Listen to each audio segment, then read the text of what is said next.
Hi, I'm Kate Allison, a therapist in Davidson, North Carolina. Since today's theme is talking about self-worth and self-esteem, I wanted to take you with me for some scenes of Red Lair, my favorite place on earth, a place where I can be present and tuned in to nature and the animals and the wildlife all around me. One of the most powerful things about this place is that the puppies, the dogs, the horses, the wildlife, the trees, the grass, none of it is questioning its own self-worth or self-esteem. It just shows up as it is. And I've found when you immerse yourself in nature, it gives you permission to show up as you are as well. I hope you enjoy this video.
Hi, I'm Kate Allison, a yoga therapist from Davidson, North Carolina.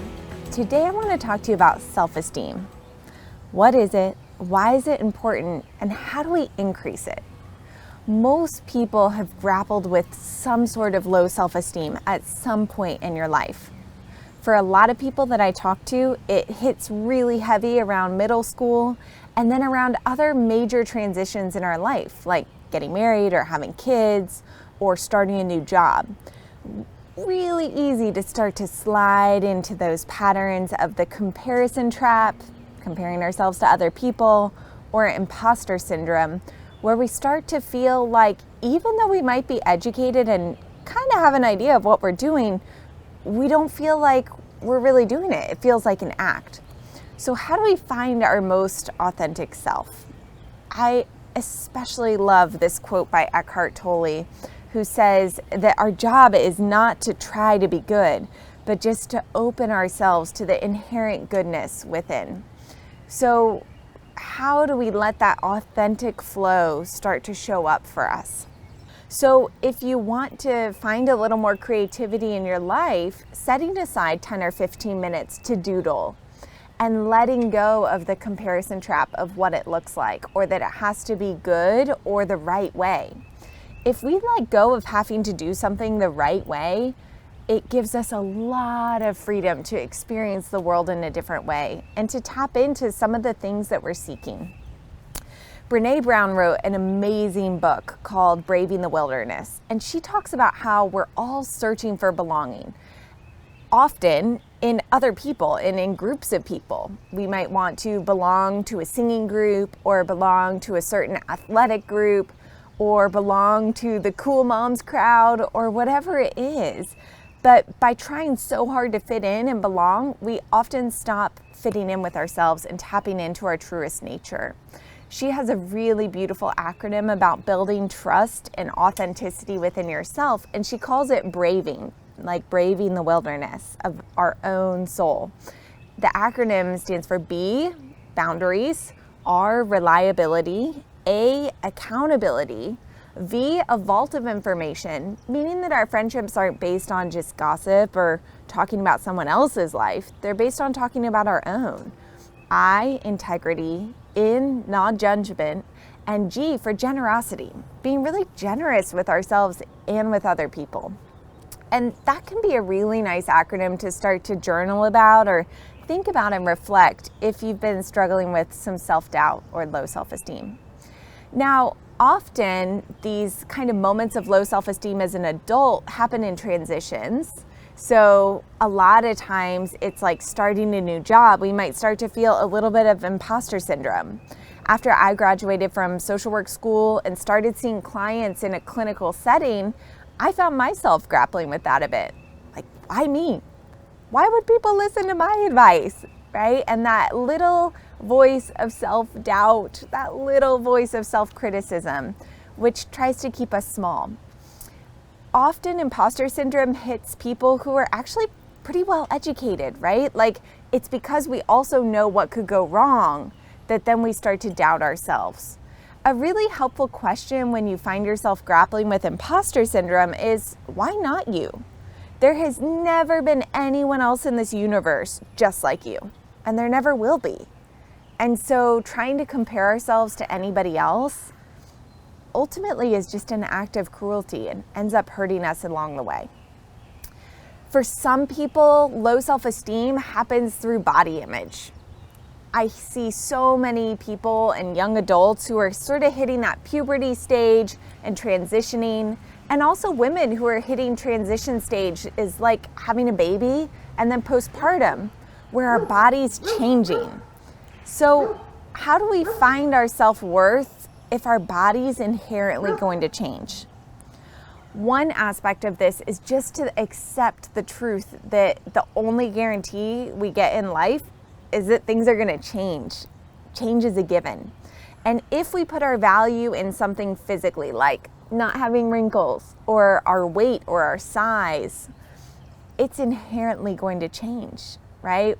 We're all on the one track path towards aging. So our body's changing every single day. And sometimes just the acceptance of that can help us to find peace. And if we're valuing ourselves based on one aspect of our body, we have to recognize that's going to inherently create some insecurity because it's unsolid ground. Our body's going to change. So practicing tapping into other aspects of yourself, inner resourcing that isn't going to change, like your bravery, your courage, your creativity, your kindness. Some of these characteristics in yourself, your resiliency, that aren't going to change. And that can sometimes be a helpful tool. If struggling with low self-esteem happens for you around body image, sometimes a helpful tool is just remove all the mirrors in your house. Mirrors sometimes cause us to then get sucked in and critical and looking at aspects of ourselves that we don't like. I spent a long time as a middle schooler not liking my nose, having like a dip over my nose. And then I kind of let it go. And mostly the way that I found for myself to let it go was spending time in nature, right? This gorgeous dogwood tree behind me, it doesn't sit and think about how beautiful its leaves are or how well its tree limbs are shining out today. It just is. Trees, animals, nature, it doesn't sit and analyze itself and pick itself apart. It just shows up. And I found for myself, the longer I spend in nature where there really aren't any mirrors for me to be looking at, the more I start to absorb that beingness of being like a tree or like an animal in nature where I'm not judging myself and critiquing myself. And that can be a real act of building self-esteem. So spending more time in nature, spending more time with animals might be a helpful tool. And if you're inside, maybe not checking out those mirrors so much. Flowers like these aren't sitting and thinking about how they're blossoming. So just maybe planting some flowers and having live beings like plants and animals around you. So another thing to think about that might be helpful is our vagus nerve, which is this big nerve in our parasympathetic nervous system that tries to help us feel safe. And if we don't feel like we belong in a crowd, often we don't feel very safe. So one way to tap into that in your body to help you to feel safe is to just bring your hands to your body, to the edges of your being. So I like to put a hand on my face and maybe one on my heart or one on my belly. So maybe pick for yourself, a hand on your face, heart, or belly. Just take a moment. You could close or lower your eyes, or you could keep them open if that feels better, and tune inward. What does it feel like tapping into your body? Just noticing what it feels like. Noticing the experience in your body. Maybe noticing your face or your heart or your belly, sensing your hand. Notice your hand, sensing your body. Just taking a moment to notice what it feels like to be in your body.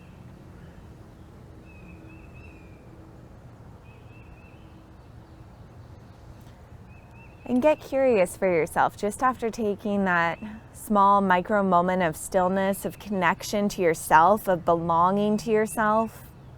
Do you feel any subtle shifts? You might let your hands come down and just notice the lingering imprint of that presence with yourself. Maybe a bit like I feel a bit of warmth on my face. Just notice what you feel.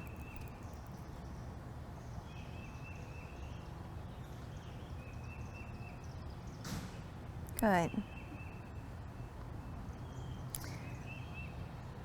Another really nice way to tackle feelings of low self-esteem, and tackle is probably the wrong word because we often use that language of like, I'm going to wrestle it down.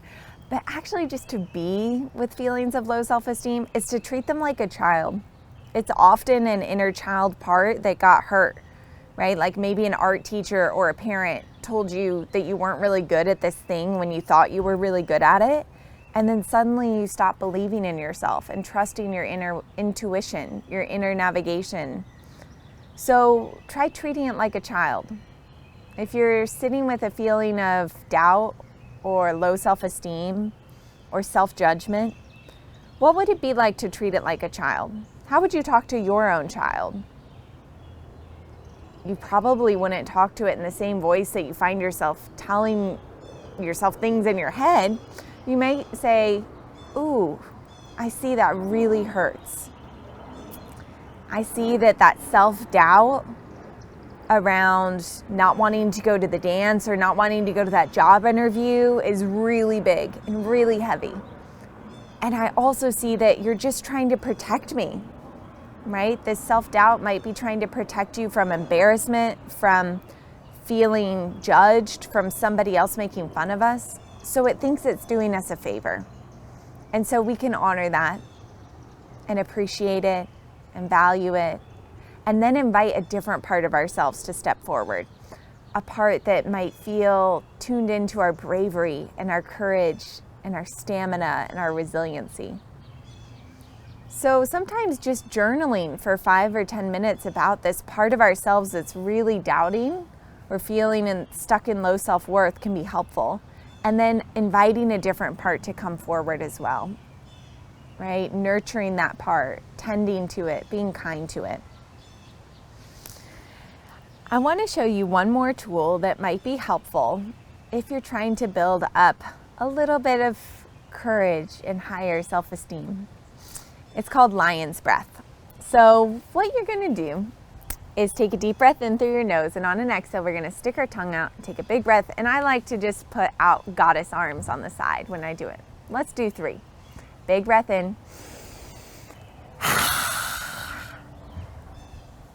Big breath in. One more. Just notice what that feels like. Notice where you might have a little bit of space. I hope you found this tool helpful and supportive.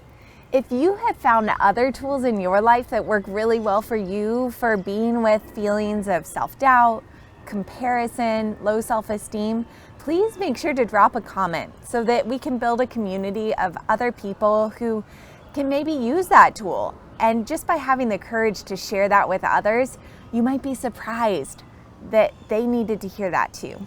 So if it works well for you, it's probably going to work well for someone else. Please share it.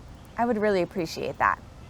And in case no one else has told you this today, I really appreciate you. I appreciate you for watching this video, for tuning in, and for the wild and wonderful and creative being that is uniquely you. I hope you have a wonderful rest of the day. Thank you for tuning in. May all beings be happy and free from suffering, free from the roots of suffering, beginning with us here today. Namaste.